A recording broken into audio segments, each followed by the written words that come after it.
நேயர்கள் யாவருக்கும் இயேசு கிறிஸ்துவின் ஈடினேற்ற நாமத்தினாலே எங்கள் அன்பின் வாழ்த்துக்கள். ஒவ்வொரு நாளும் நம்ம வேதாகத்தில் உள்ள ஆச்சரியமான காரியங்களை எடுத்து நம்ம தியானிக்கிறோம் இல்லையா? இன்றைக்கும் அதே போல் ஒரு ஆச்சரியமான காரியத்தை பற்றி படிக்க போகிறோம்.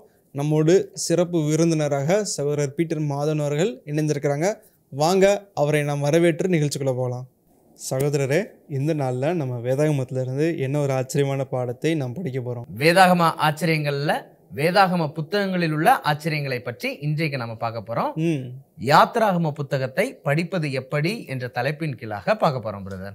ரொம்பவே ஒரு நேர்த்தியான தலைப்பை நீங்கள் கொடுத்துருக்குறீங்க. இந்த யாத்திராகம புத்தகத்தை பற்றியதான ஒரு டிஸ்கஷன், அதை பற்றிய ஒரு ஆச்சரியமான தகவல் சொல்லியிருக்கிறீங்க.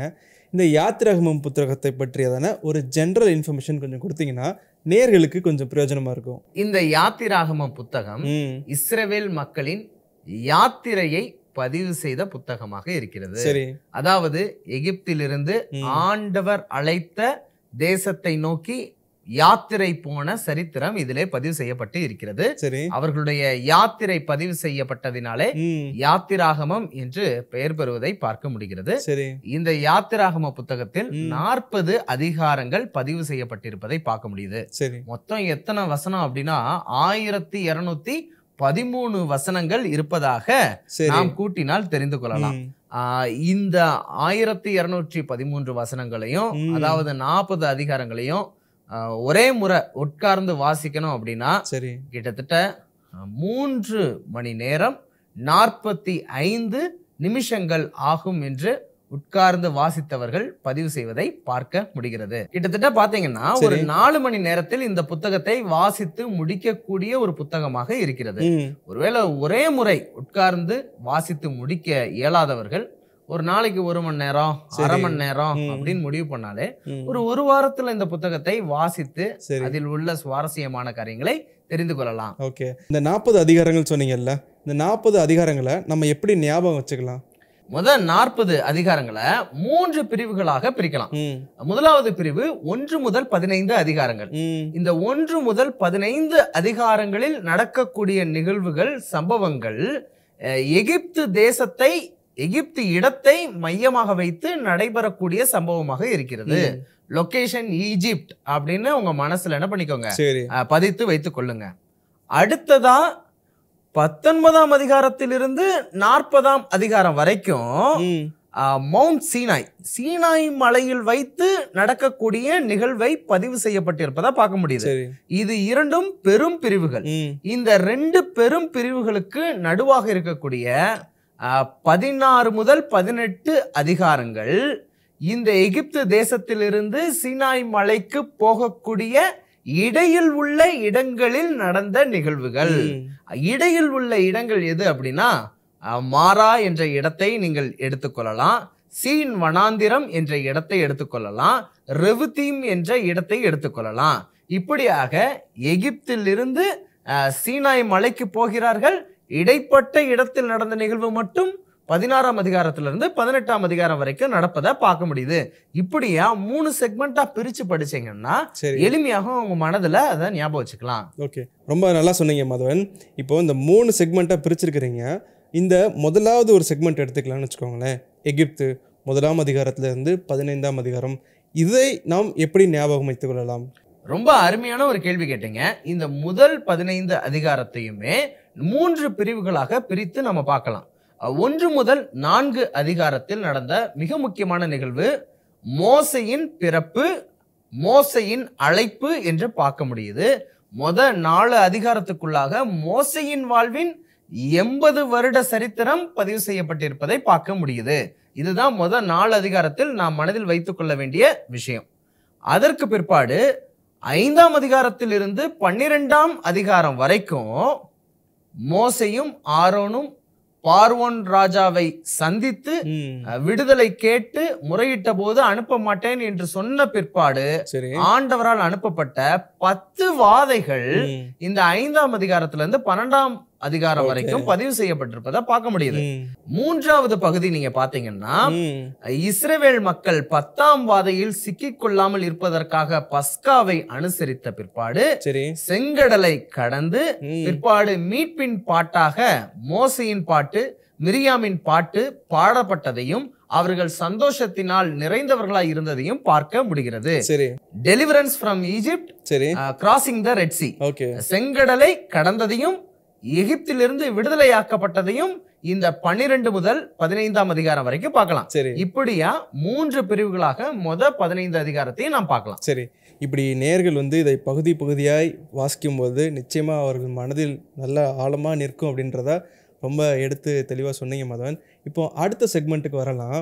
2ஆம் செக்மெண்ட், அதாவது 16ஆம் அதிகாரத்திலிருந்து 18ஆம் அதிகாரத்தில் நடந்த நிகழ்வுகள், அதை எப்படி நாம் ஞாபகம் வைத்துக் கொள்ளலாம்?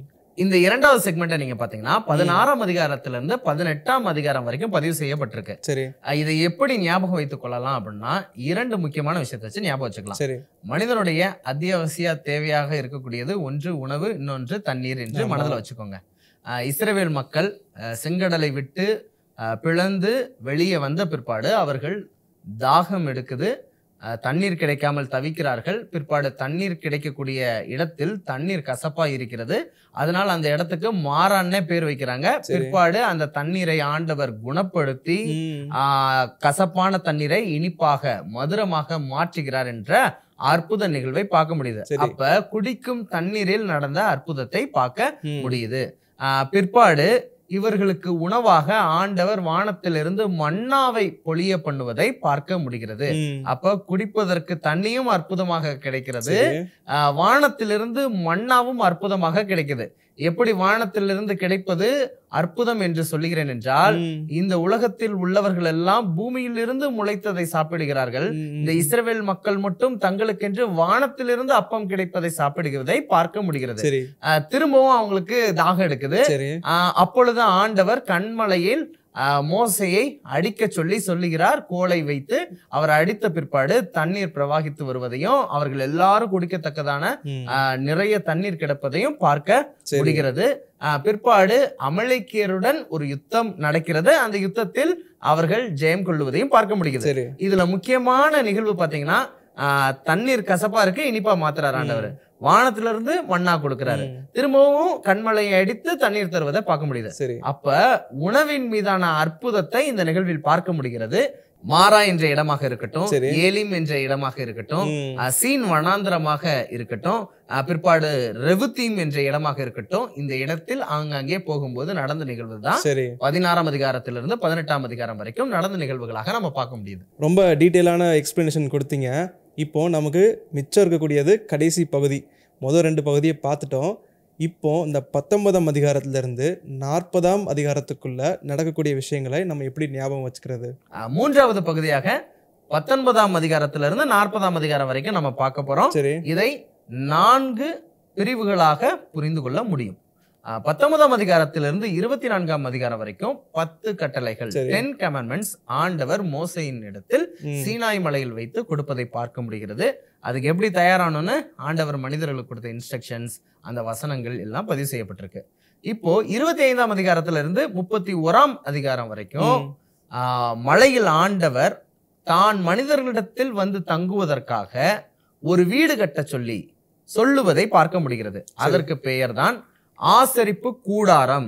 தேவன் வசிப்பதற்கென்று ஒரு வீடு.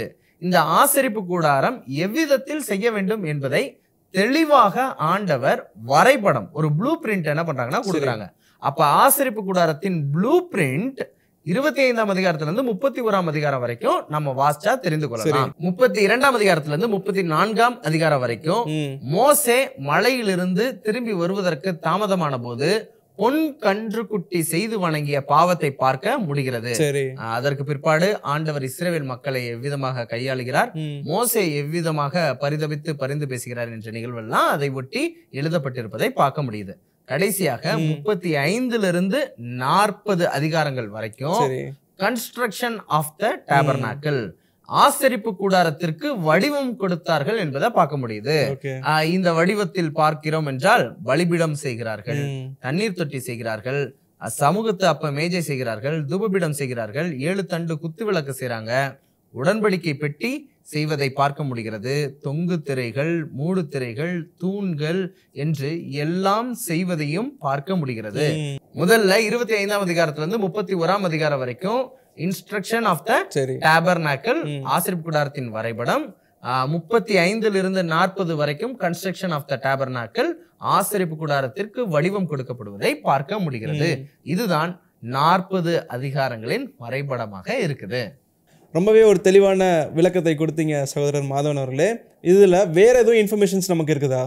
இதுல முக்கியமாக வரக்கூடிய அந்த சரித்திர பாத்திரங்கள், கேரக்டர்ஸ் யாரு, முக்கியமாக நிகழ்வுகள் நடக்கக்கூடிய இடங்கள் என்ன, பிற்பாடு 10 வாதைகளுடைய பட்டியல், சரி, இதையெல்லாம் நான் சற்றே உங்களுக்கு சொல்ல வேண்டும் என்று ஆசைப்படுகிறேன். நான் சொல்லட்டுமா? கண்டிப்பா. யாத்திராகம புத்தகத்தில் சரித்திர பாத்திரங்கள்: மோசே, ஆரோன், மிரியாம், பார்வோன், யோசுவா, பெசலெயேல், அகோலியாப்.